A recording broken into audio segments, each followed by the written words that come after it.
Baik, saudara, mari kita lihat firman Tuhan kita dalam kitab Mazmur. Dalam kitab Mazmur pasal yang ke-58.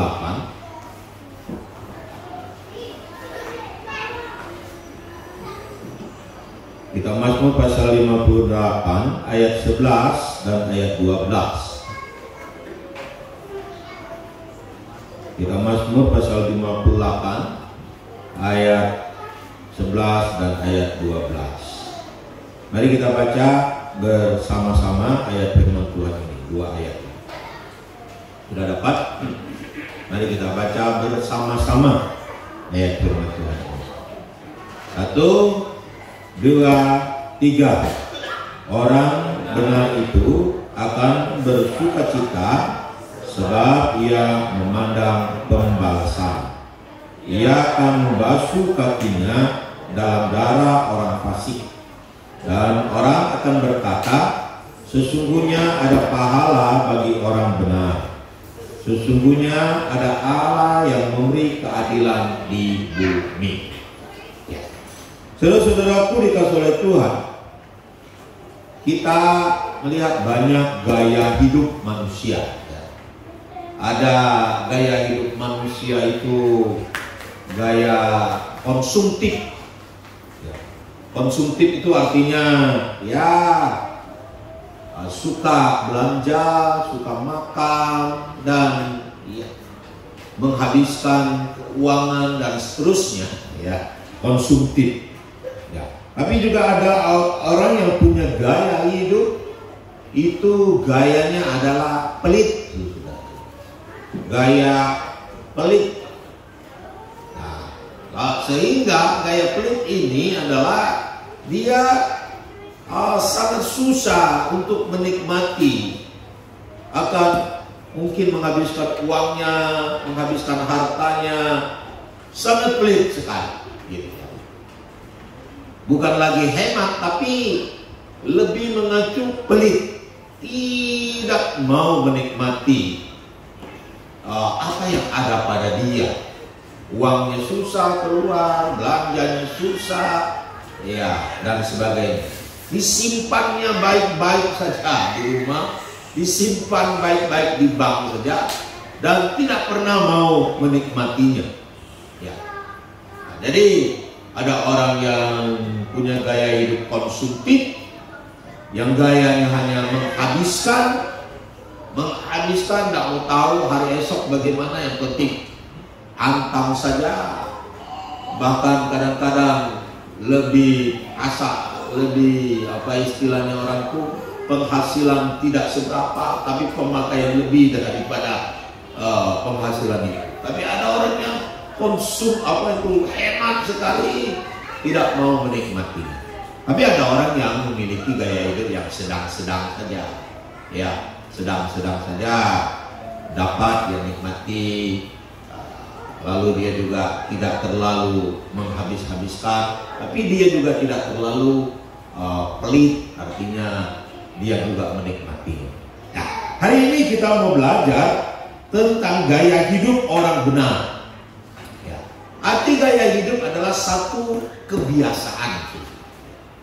Kalau sudah dibilang gaya, itu sudah sebuah kebiasaan. Ya, jadi itu sudah bukan hanya 1 hari, 2 hari, bukan hanya 1 bulan, 2 bulan. Kan? Mungkin ini sudah menjadi sebuah karakter, menjadi sebuah kebiasaan yang mungkin bisa dari kecil atau dari kapanlah sampai dia dipanggil oleh Tuhan, bisa saja. Itu yang namanya kebiasaan.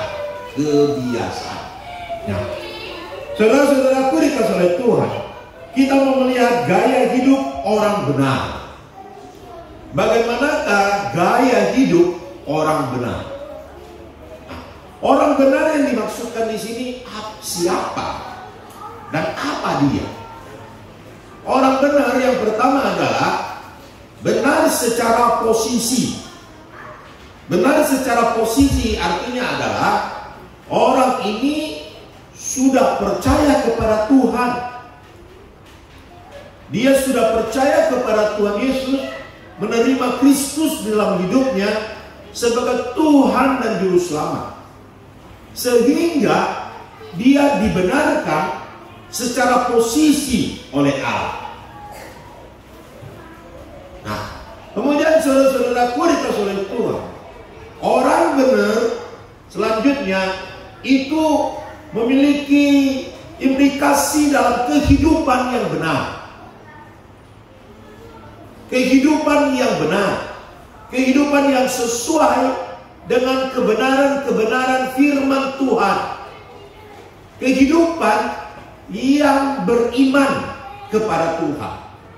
Kita ingat Bapak Abraham, dia disebut sebagai orang benar, dia disebut sebagai bapak orang benar karena dia beriman kepada Tuhan ketika peristiwa Ishak yang mau dikorbankan. Nah, berarti orang benar itu dari sisi posisi juga dari sisi kehidupan disebut sebagai orang benar. Walaupun memang kita juga tidak menaifkan itu, orang benar juga bisa saja ada dosa, bisa saja ada kelemahan-kelemahan di dalam dirinya. Tapi dosa ini dibenarkan atau dihapuskan oleh Tuhan, disucikan, dikuduskan oleh Tuhan kembali dalam proses pertobatan dan kehidupan selanjutnya. Dan iman kepada darah Yesus tentunya. Nah, saudara-saudaraku dikasih oleh Tuhan, bagaimanakah gaya hidup orang benar? Kita mau melihat di sini. Yang pertama disebutkan di ayat 11, gaya hidup orang benar adalah bersukacita. Bersukacita. Nah, kita ingat juga di perjanjian baru dalam Filipi juga sering disebutkan, bahkan juga dalam Galatia juga dan seterusnya banyak ayat-ayat bersukacita. Orang percaya, anak-anak Tuhan, hidupnya harus bersukacita. Bersukacitalah senantiasa. Bersukacitalah. Bersukacitalah. Saudara-saudaraku dikasih oleh Tuhan. Jadi sebenarnya gaya hidup orang percaya adalah bersukacita. Gitu. Makanya kita ini harusnya ya menampilkan sebuah gaya hidup sukacita. Amin. Menampilkan gaya hidup yang bersukacita.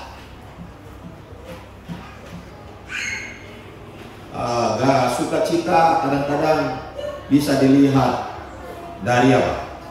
Dari raut wajahnya. Biasa bisa dilihat dari raut wajahnya. Apalagi kalau orang yang pandai membaca raut wajah ya. Orang ini ketahuan, dia lagi sedang sukacita, dia lagi sedang susah, dia lagi sedang sedih, dia lagi sedang kecewa, dia lagi sedang putus asa, bisa terbaca di raut wajah. Jadi kita sebagai orang percaya, orang yang benar, kita harus menampilkan gaya hidup yang bersukacita. Yang bersukacita dalam hidup ini. Mungkin ini sulit ya, susah. Kenapa?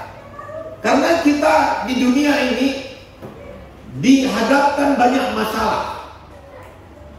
Karena masalah ini bisa membuat orang tidak bersukacita. Kita di dunia ini banyak diperhadapkan dengan pergumulan. Sehingga kita pergumulan ini bisa menarik sukacita dalam hidup kita. Kemudian dalam dunia ini kita banyak ketakutan, banyak kekhawatiran yang bisa muncul dalam kehidupan kita, dalam perjalanannya. Sehingga semua ini bisa menarik sukacita dalam hidup kita. Dalam dunia ini juga sering muncul yang namanya ketakutan yang tak berarti, ketakutan yang sebenarnya dibuat-buat, dan itu bisa menarik sukacita dalam hidup kita. Bahkan di dalam dunia ini kita tahu kita berhadapan banyak musuh, baik dari kuasa iblis, kuasa setan, ya. Lalu kita juga berhadapan dengan manusia-manusia yang mungkin kita katakan jelmaan iblis gitu loh.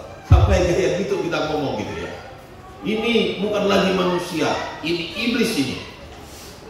Ini anak iblis ini. Ini anak setan. Makanya kadang kalau kita lihat orang jahat, kita bilang dia setan lo gitu kan. Padahal dia manusia kan. Tapi kita bilang setan lo karena mungkin kita berhadapan dengan dia dan dia mungkin memperlakukan kita dengan tidak baik. Dia mengintimidasi kita dengan membuat kita susah dan sebagainya. Dia mungkin menipu kita, dia mungkin menghancurkan karir kita, dan akhirnya kita kehilangan sukacita, ya kan?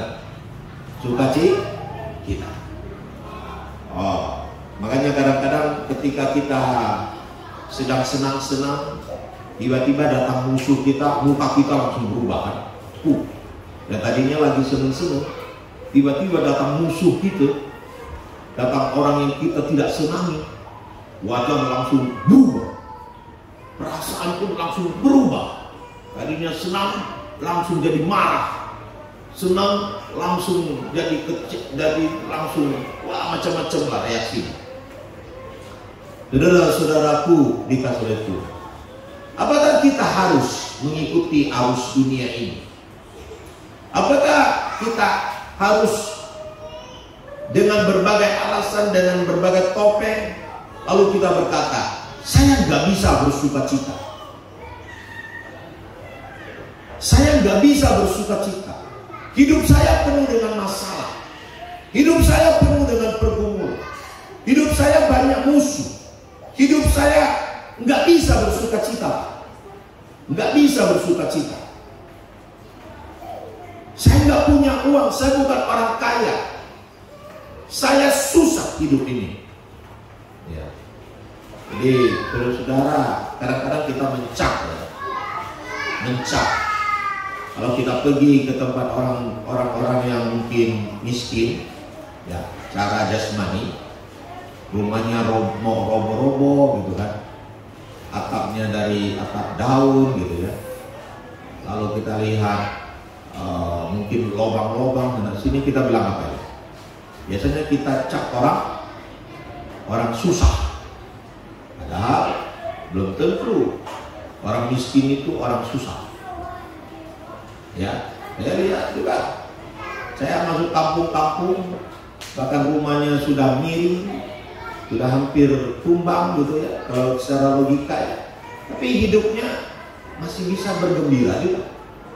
Ketika kita ketemu wajahnya cerah-cerah, bahkan kita ketemu dengan dia bisa juga bersenda gurau dengan kita, dia bisa gurau-gurau, bercanda-canda. Tapi bahkan kadang-kadang saya ketemu orang kaya, rumahnya kayak istana, ya, semuanya sudah ada, mobilnya bermerek, bahkan ratusan juta, bahkan mungkin hampir miliaran. Tapi ketika kita ketemu, mukanya tegang-tegang, penuh dengan persoalan, penuh dengan masalah. Kadang-kadang rasanya terbalik ya, 180 derajat terbalik. Seharusnya orang yang kampung itu yang harus tegang-tegang wajahnya, tapi ini yang kaya ini justru yang tegang-tegang gitu wajahnya gitu. Aneh kan? Jadi kadang-kadang ukuran keuangan tidak bisa menjadi ukuran bahwa sukacita itu dimiliki oleh orang kaya saja. Nggak bisa jadi ukuran. Karena dalam pengalaman tidak seperti itu yang kita lihat di lapangan, saudara. Lalu kita cap orang kaya itu orang apa? Orang sukses, orang hebat, orang yang bersukacita, orang yang berbahagia. Itu aja capnya. dari masyarakat umum, kepada orang-orang yang mungkin secara jasmani berlebih dan mungkin dari segala berkedudukan juga berlebih dan sebagainya. Ya. Tapi orang yang susah, orang yang miskin kita bilang orang susah. Orang kaya kita bilang orang yang hebat. Nah, saudara-saudaraku dikasih oleh Tuhan, kembali kita melihat teks firman Tuhan kita. Gaya hidup orang benar, gaya hidup orang percaya adalah bersukacita. Amin. Bersukacita. Kasih tahu kiri kanan. Bersukacita.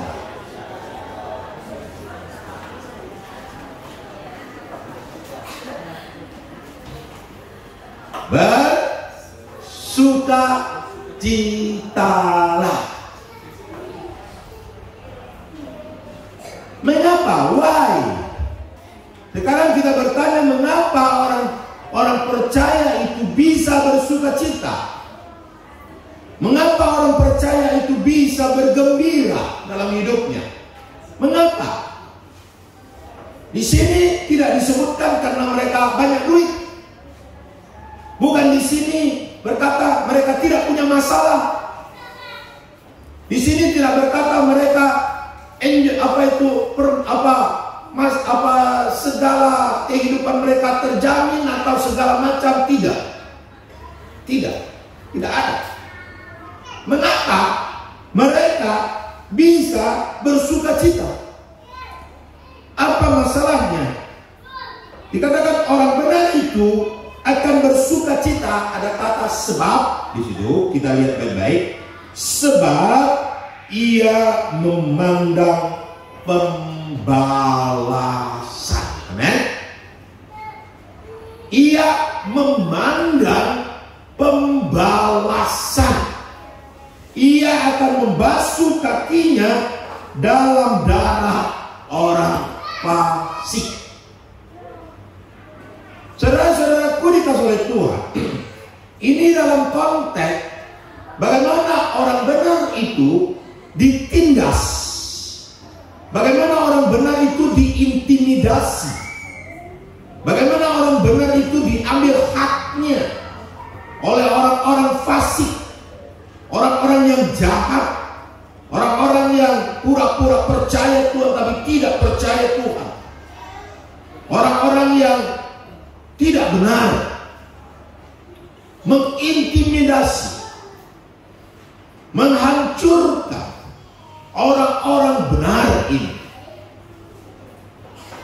Tetapi apakah dengan penindasan, dengan apa yang dilakukan orang fasik ini membuat sukacita daripada orang benar ini terambil dan tergeser? Tidak.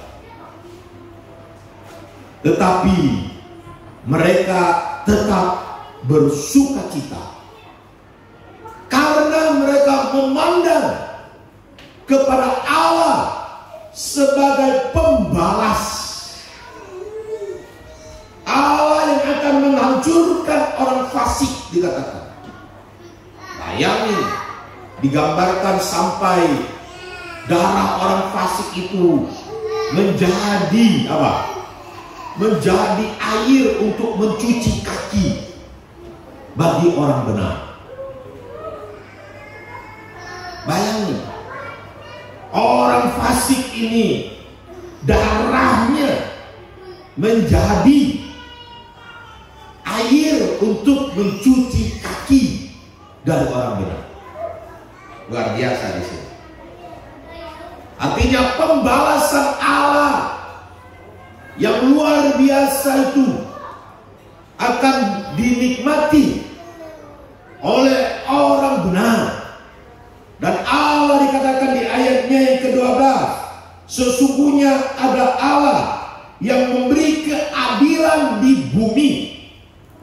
Allah adalah Allah yang adil. Allah adalah Allah yang maha adil.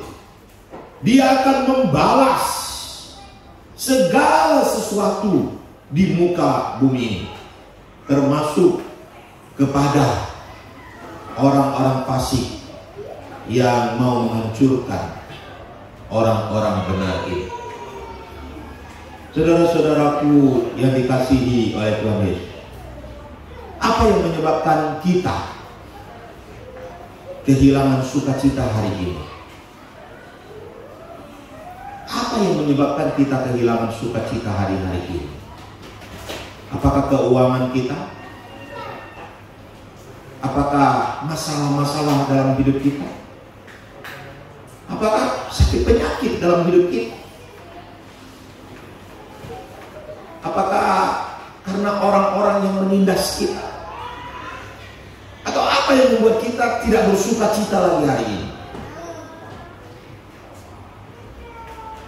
Kalau kita memandang masalahnya, kita tetap akan tidak bersukacita. Kalau kita melihatnya, kita tidak akan pernah bersukacita. Kalau kita hidup dan mengikuti alur, mengikuti arusnya, dalam dunia ini kita tidak akan pernah bersukacita. Tetapi kita harus melawan arusnya. Kita harus melawan situasinya, yaitu dengan memandang kepada Allah yang adil, Allah yang membalas segala sesuatu, baik yang buruk maupun yang baik, kepada saya dan saudara-saudara. Amin. Amin. Amin. Makanya sekarang menjadi pertanyaannya, jika kita ingin bersukacita, hiduplah dalam kebenaran. Jadilah orang yang benar, betul-betul benar. Jangan asli tapi palsu. Jadi orang Kristen tapi Kristen palsu. Hiduplah dalam kebenaran firman Tuhan. Engkau akan melihat pembalasan Tuhan kepada engkau. Tuhan akan membalas yang baik kepada engkau. Ada waktunya badai itu berlalu. Ada waktunya hujan deras itu berlalu dan diganti dengan pelangi. Saudara-saudaraku yang dikasihi oleh Tuhan, lihatlah pembalasan Tuhan kepada saya dan saudara-saudara. Baik itu baik maupun itu buruk. Amin. Yang perlu kita takuti hari-hari ini adalah kita berbuat yang tidak baik. Kalau kita hidup dalam kebenaran, jangan takut. Apapun masalahmu, jangan takut. Jangan bersedih, jangan bersusah, jangan cemas. Kalau engkau hidup dalam kebenaran, takutlah kalau engkau hidup tidak benar. Karena Tuhan akan membalas apa yang tidak benar itu dalam hidup. Apa yang engkau tabur akan engkau tuai. Jika engkau menabur dosa, maka engkau akan menuai kebinasaan. Kalau engkau menabur dosa, maka engkau akan menuai hukuman Tuhan. Jika engkau hidup benar, jangan takut. Bersukacitalah. Bersukacitalah. Amin. Kasih tahu kiri kanan, kalau engkau hidup benar, jangan takut, tapi bersukacita.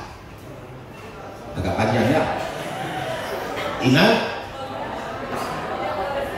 kalau engkau benar, jangan takut, tapi bersukacita. Amin. Ya. Saudara-saudaraku yang dikasihi oleh Tuhan Yesus, yang kedua yang kita mau melihat, gaya hidup orang benar. Bagaimana sih gaya hidupnya? Jadi kita sudah belajar pertama, gaya hidup benar orang benar itu bersukacita. Jadi pulang dari tempat ini, ya bersukacita lah mulai hari ini. Amin. Jangan lagi pusing-pusing dengan hidup dunia ini. Masalah ini jangan menarik sukacita kita. Asal kita hidup benar. Benar. Nah, kalau hidup tidak benar sih ya sukacita hilang lah. Tapi kalau hidup benar, jangan takut, jangan gentar. Jalan terus. Dan sukacita itu jangan hilang. Amin. Yang kedua, dikatakan, dan orang akan berkata, sesungguhnya ada pahala bagi orang bagi pahala bagi siapa? Orang benar. Bukan orang yang berdosa di sini, bukan orang fasik, tapi ada pahala. Ada pahala bagi saya dan saudara-saudara dalam hidup ini. Apa itu pahala? Ya. Apa itu pahala? Pahala itu adalah pemberian anugerah dari Tuhan. Ya, secara sederhananya Dia memberikan pahala kepada kita, hasil dari jerih lelah hidup kita di muka bumi ini. Ya, walaupun kalau kita lihat-lihat dan dirangkumkan dalam Alkitab ada berbagai mahkota yang akan didapatkan di sorga sana. Ada 5 mahkota yang bisa didapatkan. Jadi saya tidak mengajar itu hal ini pada hari ini. Tapi saya mau kasih tahu pahala itu adalah pemberian dari Tuhan kepada kita karena jerih lelah kita. Amin. Jerih lelah kita dalam hidup ini. Kalau kita hidup benar, Tuhan akan membalas kepada kita. Tuhan akan memberkati kita kembali. Berkat itu jangan bicara hanya berkat jasmani, tapi berkat juga berkat rohani. Berkat sukacita, berkat damai sejahtera, berkat perlindungan, berkat pertolongan, dan seterusnya. Banyak sekali berkat yang akan Tuhan berikan kepada kita. Kalau kita hidup di dalam kebenaran, kita akan menerima pahala yang berasal daripada Tuhan dalam hidup ini. Amin. Pahala hidup benar. Begitu besar kasih Allah pada kita, diberkatilah anak cucu kita di mana-mana. Tuhan mengubah miskin dan menjadikan kaya. Dia merendahkan dan meninggikan juga. Amin. Jadi orang benar, anak-anaknya diberkati oleh Tuhan, cucu-cucunya diberkati oleh Tuhan, dan dia juga meninggikan, bukan merendahkan. Jadi orang benar akan ditinggikan oleh Tuhan. Kenapa kita bukan jadi kepala ya, jadi ekor ya? Kenapa kita jadi batu sandungan ya, bukan jadi dimuliakan ya? Kenapa hidup kita dicaci maki ya, bukan dihormati ya? Itu mungkin karena kita bukan orang benar ya. Gitu. Karena ayat ini sudah terbukti. Daud berkata, dahulu aku masih muda, sekarang aku sudah menjadi tua, tapi aku tidak pernah melihat orang benar dia apa? Ditinggalkan. Orang benar apa lagi? Anak cucunya minta roti. Artinya diberkati oleh Tuhan. Amin. Amin. Please semangat dulu. Ya. Pak Pendeta, apakah kamu mengalaminya? Ya, saya yakin saya mengalaminya. Bukan hanya yakin, tapi saya merasakan itu dalam hidup saya. Tuhan memberkati hidup kami sekeluarga. Walaupun kami harus menghadapi banyak tantangan, tapi tantangan demi tantangan dilewati dalam pertolongan Tuhan. Bahkan tantangan air mata sekalipun, tantangan kematian sekalipun, Tuhan membela kami dan menolong kami. Amin. Itu berkat Tuhan, anugerah Tuhan yang tiada taranya bagi kami. Bahkan saya bersyukur. Ya, bukan saya membangga-banggakan. Kadang kita dimarah sama sini lagi, ngomong tentang anak. Bukan.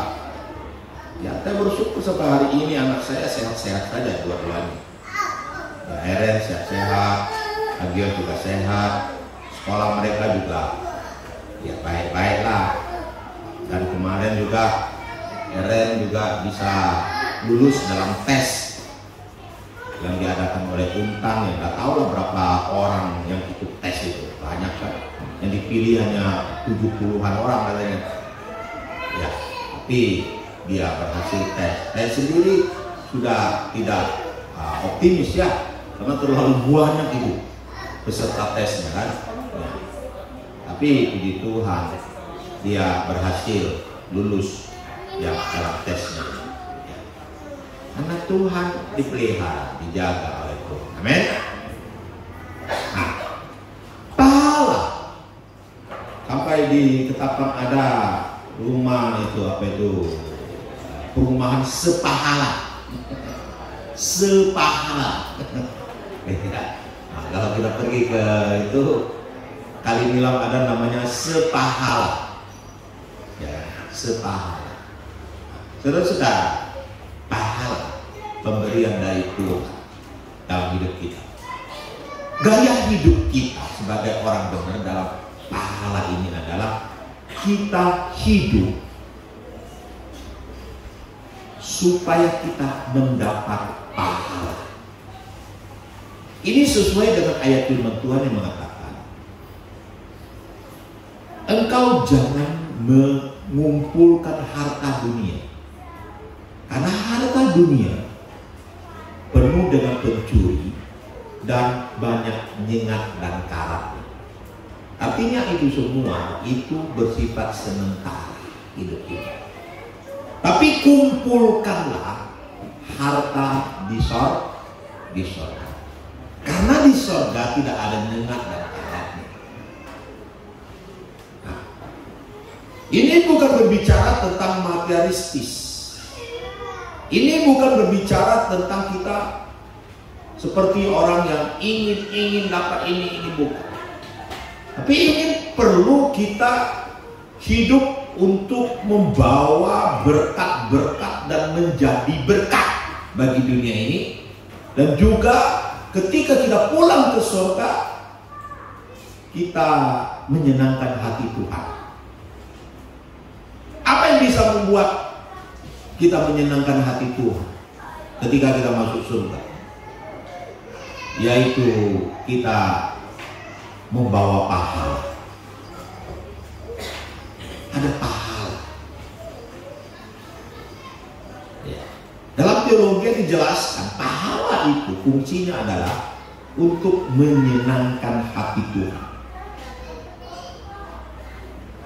Nah, ada satu lagu dari Helen Kelena yang sering nyanyi lagu, saya dengar di kaset saya itu.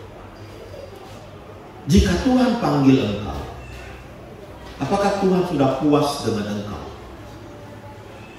Apakah saat ini juga Tuhan sudah puas dengan hidupmu? Apakah Tuhan senang dengan hidupmu? Atau Tuhan tidak senang dengan hidupmu? Sudah puaskah Tuhan dengan hidupmu? Gitu. Nah, saudara-saudaraku yang dikasihi oleh Tuhan, sudah kita kumpulkankah pahala di dunia ini? Apakah hidup kita menghasilkan pahalakah dalam hidup ini atau tidak? Ini menjadi pertanyaan bagi kita. Ya, apakah kita sudah mengumpulkan pahala dalam hidup ini?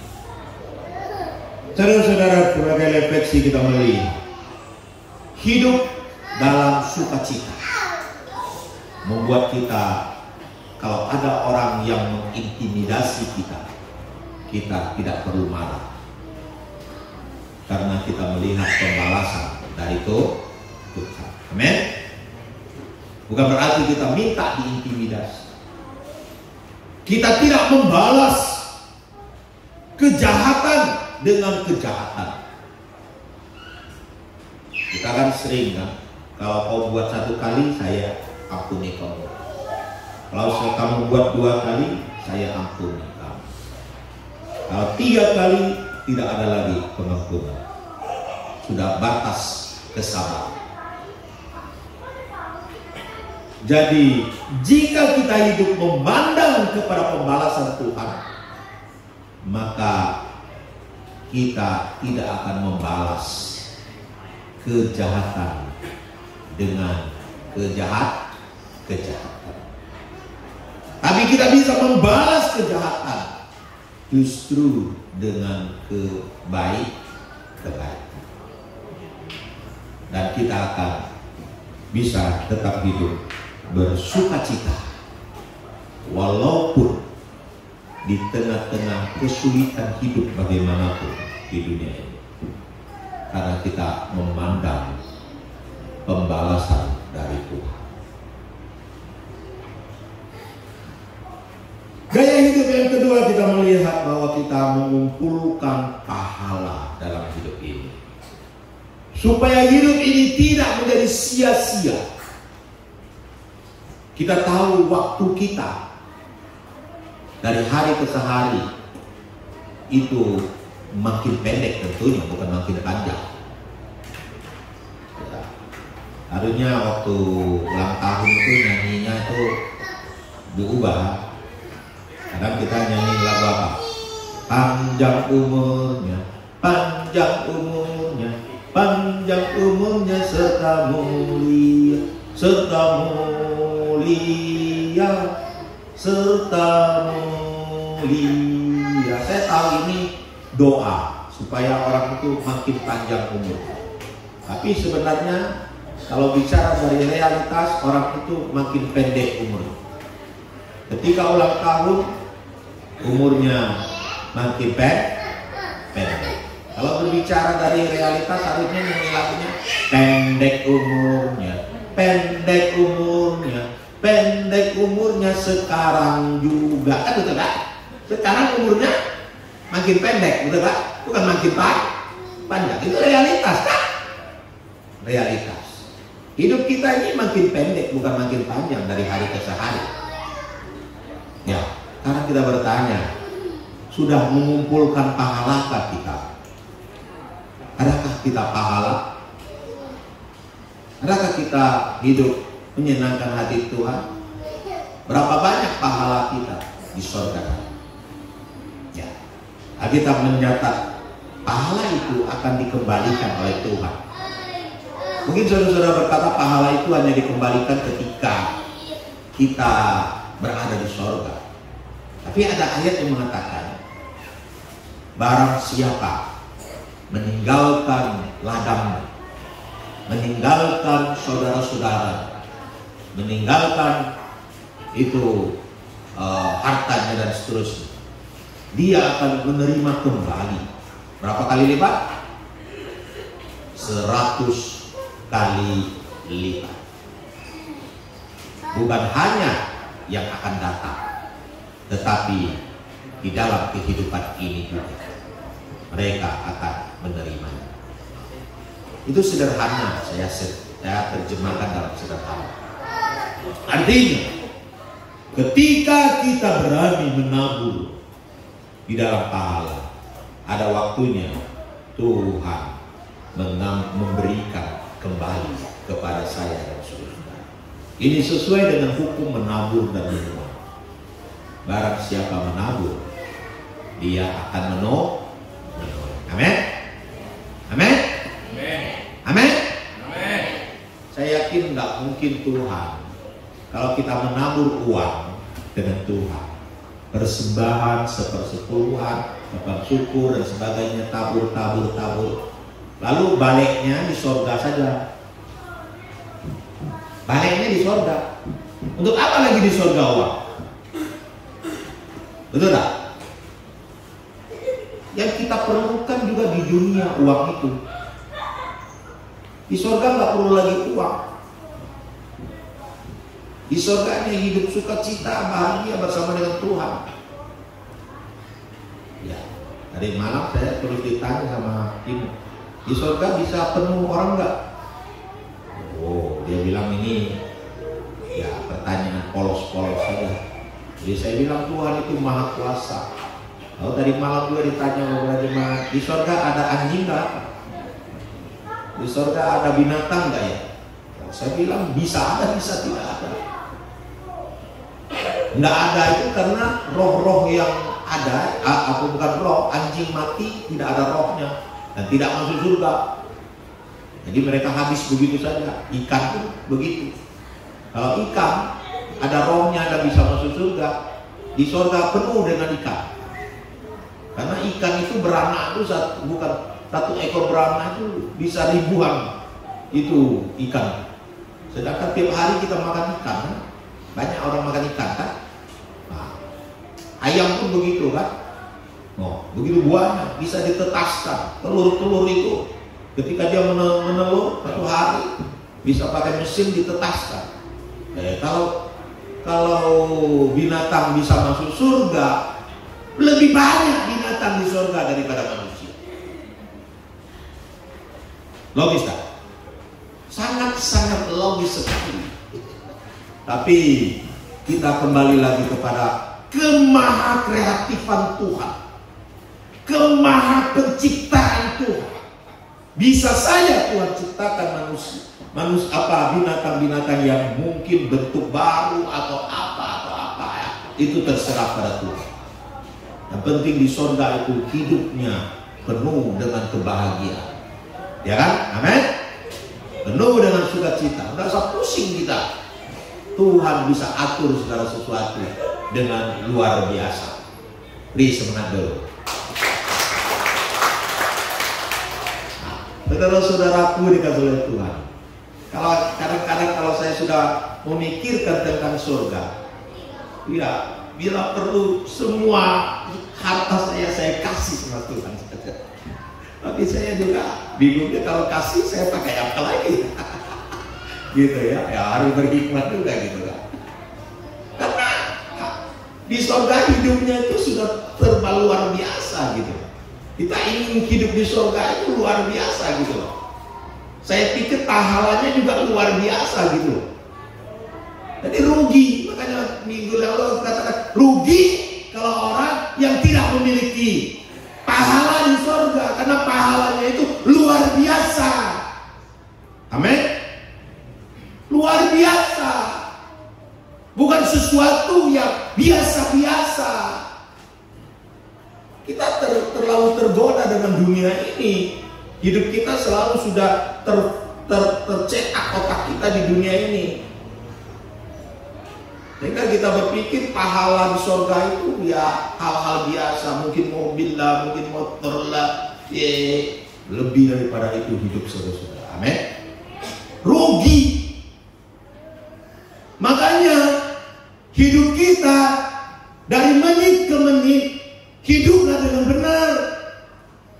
Carilah pahala itu dari menit ke menit, dari detik ke detik, dari jam ke jam, dari hari ke hari, dari bulan ke bulan, dari tahun ke tahun.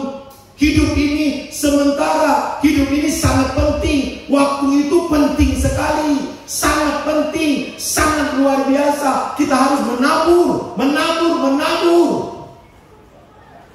Rugi waktu itu disia-siakan. Rugi kalau saudara-saudara duduk dengan dia nongkrong hanya mikirkan tentang masalah, nggak pernah selesai. Satu malam nggak pernah bisa tidur, mikir masalah. Anda menabur di dalam pahala, rugi. Waktu ini habis untuk memikirkan dunia ini, tidak memikirkan pahala, rugi. Gitu. Amin. Tuhan itu Paulus berkata, lepaskanlah bebanmu dan berlarilah. Lepaskan bebanmu, berlarilah. Mencapai panggilan surgawi, mendapat pahala dari Tuhan. Tiap hari mikir beban, tiap hari mikir beban. Kapan berbuah untuk Tuhan? Kapan melayani Tuhan yang sungguh-sungguh? Tiap hari mikir masalah uang ke uang, harta banyak saja, tanah, rumah, mobil. Nggak pernah memikirkan bagaimana supaya dapat pahala. Rugi. Karena apa yang kita pikirkan, beban-beban itu yang kita pakai dunia ini, nanti semuanya tuh hilang. ku tak membawa apapun juga saat ku datang ke dunia. Ku tinggal semua. Ada kita bawa? Nggak ada. Mana kita baru mengumpulkan Pak Bong. Pak Bong tinggalkan berapa anak? 9 anak. Ada nggak bawa 1 saja ke sana? Nggak ada. 9 anak. 6 perempuan, 6 laki-laki, 3 perempuan. Ada nggak 1 saja ikut dia ke surga? Nggak ada. Semua tinggal. Harta pun tinggal. Semua tinggal. Padahal sejak muda dia kerja setengah mati. Saya tahu untuk hal-hal seperti itu juga. Ya, tapi puji Tuhan lah, dia di dalam Tuhan, dia juga berbuat untuk Tuhan lah, saya tahu. Kalau semua untuk dunia habis kita, rugi hidup ini. Bertobatlah kalau masih begitu kayak hidup kita. Bertobatlah. Jadi marah lagi. Memang harus dimarah, kalau nggak marah itu mesiang. Mesiang kayak ayam itu, ada ayam itu. Kalau ayam yang ngeram itu, ketika dia sudah ngeram semua, selesai keluar, telur-telurnya sudah dihabiskan, dia tuh masih ketahan seperti orang yang ini mabok-mabok, ya, karena telurnya mungkin diambil, jadi dia marah. Supaya dia sadar mau diapain, dicelup dalam air itu, biar dia maboknya tuh hilang. Nah ini hari ini celup semua dalam air, biar tahu maboknya hilang. Jangan mabok dengan dunia ini. Oh, ini sering dimabokkan oleh dunia ini, dengan kekayaan lah, dengan sakit penyakit lah, dengan masalah, dengan pergumulan lah. Mabok dengan hal itu. Kena mabok. Hari ini ku celup kau semua, biar lepas dari mabok. Amin. Ya, jangan marah ya. Jangan marah. Nah, kan bersuka cita kan? Bersuka cita di dalam Tuhan. Mari kita bangkit berdiri, kita berdoa. Haleluya.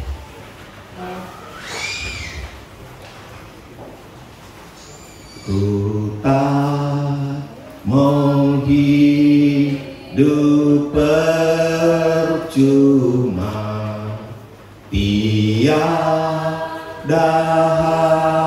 hasilnya. Tolong ku giat Tuhan, gunakan tiap waktu menyenangkan hati Tuhan. Inilah doaku, asal Tuhan kuatkan, ku mau setia selalu. Nanti minta Ibu Oktaviani tutup kita dalam doa.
Amin. Silakan duduk.